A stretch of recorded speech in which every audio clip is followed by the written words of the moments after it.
or those skin and bones kids in Somalia, Ethiopia, etc., who don't have any idea of what ham, pastries, cookies, cakes taste like.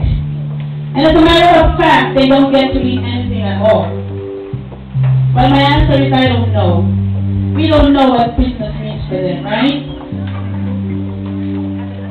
This season, millions of, or maybe even billions of people will be opening gifts on Friday. Do you think you will have something to open on Friday? Are you expecting? Amen. Amen. Some gifts won't fit you, maybe, because either it's small or big.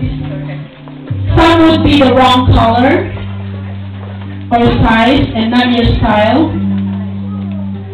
Some won't be liked because you already have it, or it's too cheap for you to use.